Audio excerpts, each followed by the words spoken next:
Ya, shalom. Kita bertemu kembali dalam program Semangat Terus Semangat bersama saya David Ari. Dan hari ini kita akan belajar sebuah tema di mana hal ini sangat kita perlukan. Hal ini bahkan sudah dijanjikan oleh Tuhan.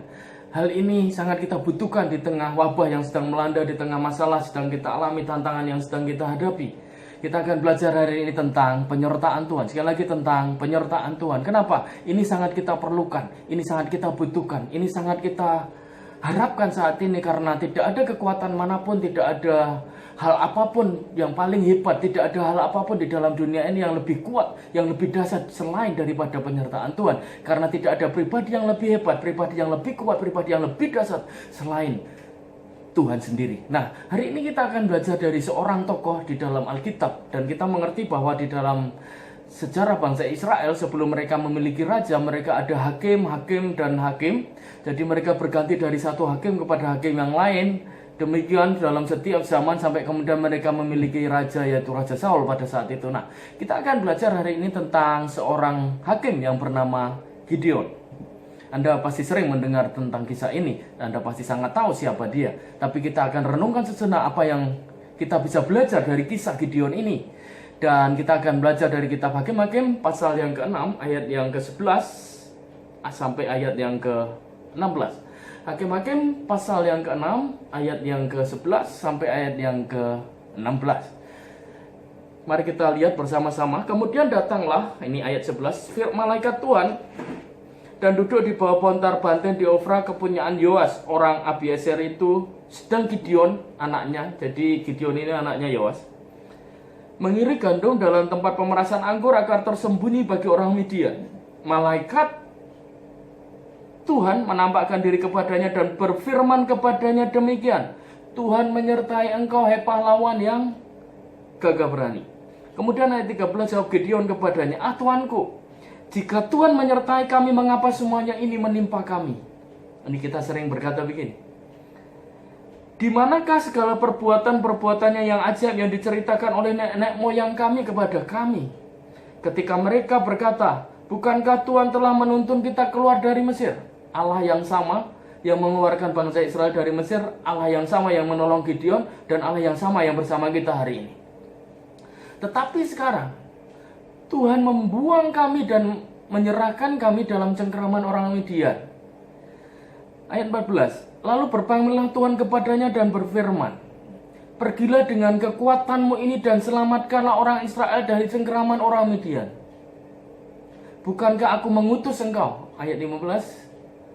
Tetapi jawabnya kepadanya, Tuanku, dengan apakah akan kuselamatkan orang Israel? Ketahuilah, kaumku adalah orang yang paling kecil di antara suku Manasye, dan aku pun yang paling muda di antara kaum keluargaku.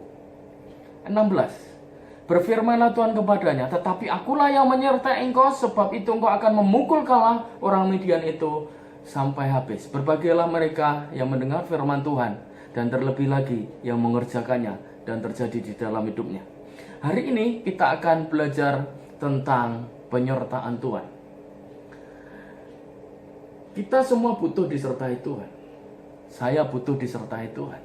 Anda perlu Tuhan hari ini. Masalah tidak akan pernah berakhir di dalam hidup kita. Dari satu masalah kepada masalah lain, pergumulan demi pergumulan, satu pergumulan ke pergumulan yang lain. Tapi ketahuilah, di antara pergumulan yang berubah, masalah yang datang silih berganti, firman itu tetap sama. Firman Tuhan itu tetap sama. Kalau dulu dia menolong, hari ini dia menolong, nanti dia juga terus menolong kita.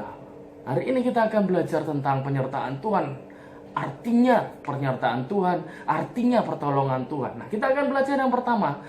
Penyertaan Tuhan membuat kita aman. Sekali lagi saya mau katakan, penyertaan Tuhan membuat kita menjadi aman. Di ayat yang ke-11 dikatakan bahwa ketika malaikat Tuhan datang kepada Yoas dan dia ketemu dengan anaknya yaitu Gideon, Gideon sedang mengirik gandum di tempat pemerasan anggur supaya tersembunyi. Perhatikan kata tersembunyi di dalam ayat ini. Saya mau kasih tahu Bapak Ibu Saudara, Tuhan memiliki tempat-tempat yang tersembunyi untuk menempatkan kita, mengamankan kita dari masalah hidup kita, dari tantangan, dari berita-berita yang ada. Hari ini Tuhan memaksa kita stay at home, worship from home, tinggal di rumah, menyendiri dan tinggal bersama keluarga. Tuhan memberikan kepada kita sebuah tempat tersembunyi untuk kita bisa mendengar firman Tuhan. Sekali lagi, Gideon pada waktu sendiri di tempat pengirikan gandum, anggur, pemerasan anggur, malaikat Tuhan datang.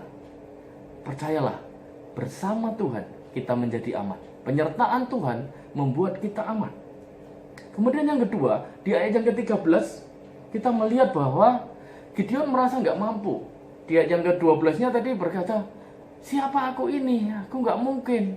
Tapi Tuhan berkata, kamu pahlawan yang gagah berani. Ini yang sering terjadi dengan kita. Kita merasa nggak mampu, kita merasa nggak bisa, kita merasa kecil, kita merasa siapa saya. Tapi Tuhan berkata, Tuhan punya sudut pandang yang lain. Dia punya cara pandang yang berbeda. Engkau dan saya pahlawan yang gagah berani. Yang kedua, Tuhan tidak berjanji bahwa masalah tidak datang pada kita. Ini, maksudnya gini. Yang kedua, penyertaan Tuhan itu tidak berarti bahwa kita tidak ada masalah. Tuhan tidak berjanji untuk kita nggak memiliki masalah. Tuhan berjanji menyertai kita di tengah masalah. Yang pertama, penyertaan Tuhan membuat kita aman. Yang kedua, penyertaan Tuhan membuat kita hari ini menyadari dalam Tuhan bukan berarti nggak ada masalah, tapi kita menyadari bahwa Tuhan menyertai kita. Kemudian, bagian yang ketiga, di ayat yang ke-11 dikatakan bahwa Tuhan berpaling kepada Gideon dan berkata, pergilah dengan kekuatanmu, selamatkan orang Israel, aku yang mengutus engkau. Bagian yang ketiga, penyertaan Tuhan membuat kita diberi kekuatan oleh Tuhan. Penyertaan Tuhan memberi kita kekuatan. 1 Korintus 10 ayat 13 berkata bahwa pencobaan yang kita alami nggak pernah melebihi kekuatan kita. Dia akan memberikan kepada kita jalan keluar yang Tuhan berikan tepat waktu untuk menolong kita. Jadi pencobaan yang kita alami, masalah yang kita alami nggak melebihi kekuatan kita. Dan ingat, yang ketiga, Tuhan memberi kekuatan bagi kita. Yang keempat, penyertaan Tuhan membuat kita berkemenangan. Penyertaan Tuhan membuat kita berkemenangan. Ayat yang ke-16 berkata, berfirmanlah Tuhan kepada Gideon, aku yang menyertai engkau dan engkau akan memukul kalah orang Midian. Ingat, firman Tuhan berkata kita berkemenangan. Tuhan akan membuat kita memukul kalah semua musuh kita.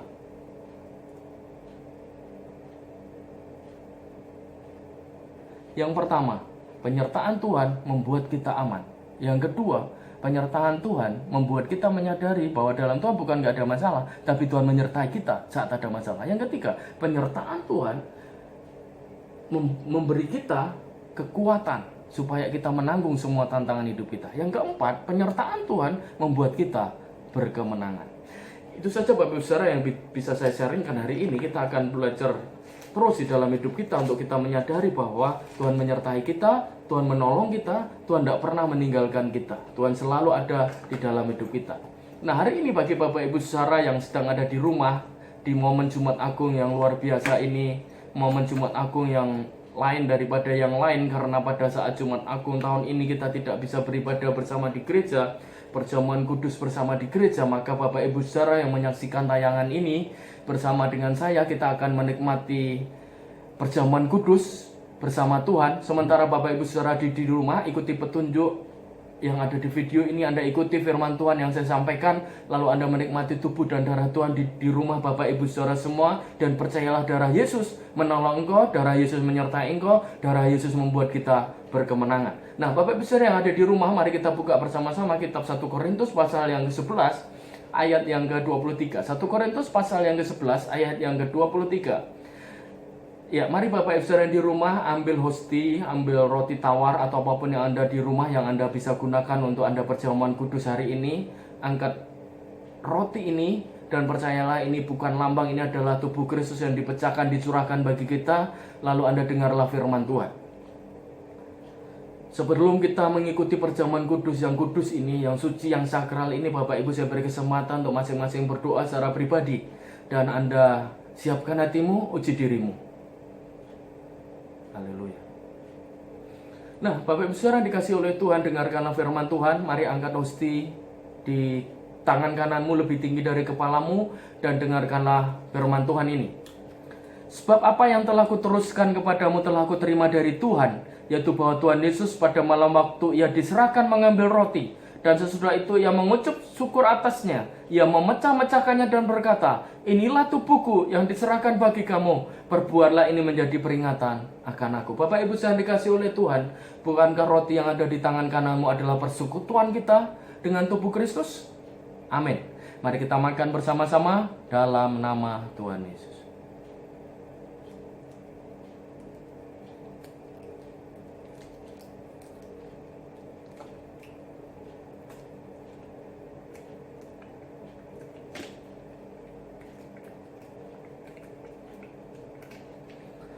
Bapak Ibu saudara dikasih oleh Tuhan, mari angkat cawan anggur, sirup anggur, apapun yang ada di rumah Bapak Ibu saudara hari ini yang bisa Anda gunakan sebagai media untuk kita menikmati persekutuan dengan darah Kristus. Angkat lebih tinggi dari kepalamu dan dengarkanlah firman Tuhan. Demikian juga ia mengambil cawan sesudah makan lalu berkata, cawan ini adalah perjanjian baru yang dimeteraikan oleh darahku. Perbuatlah ini setiap kali kamu minumnya menjadi peringatan akan aku. Bapak Ibu yang dikasih oleh Tuhan, bukankah anggur ini adalah persekutuan kita dengan darah Kristus? Mari kita minum bersama-sama dengan iman di dalam nama Tuhan Yesus.